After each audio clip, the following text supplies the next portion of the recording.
transom mount, through-hole mount, in-hole mount.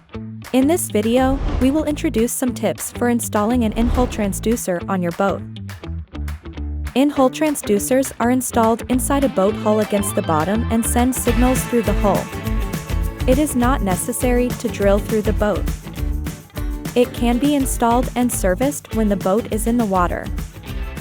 It is not exposed to marine growth, and there is no drag. It will not be damaged when a boat is trailered. When properly installed, it provides great high-speed performance on both power and sailboats. It works with any engine types, including outboard, inboard, and inboard-outboard engines. But it can only be installed over a solid fiberglass hull.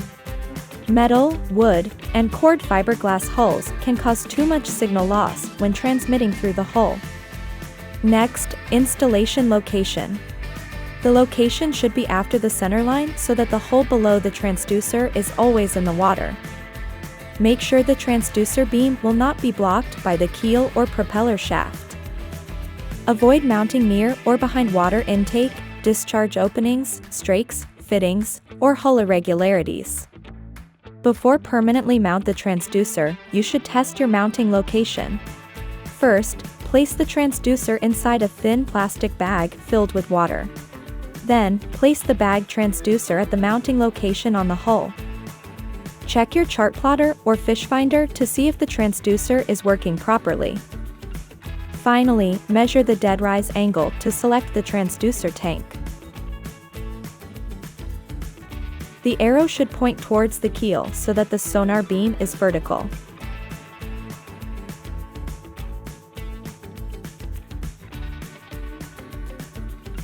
Next, let's take a look at the installation location of some common types of boat. For displacement hull boat, mount at the middle of the boat, and near the centerline on starboard side. For planing hull boat, mount at the back of the boat, and near the centerline on starboard side. And be inboard to the first set of the lifting strakes. For outboard and inboard-outboard engine, mount forward the engine. For inboard engine, mount ahead of the propeller and shaft. For stepped hull, mount just ahead of the first step. And that's the tutorial for in-hole transducers. In-hole transducers offer different frequency bands of chirp sonar. Watch our other videos to learn more. In the next video, we will introduce through-hole transducers.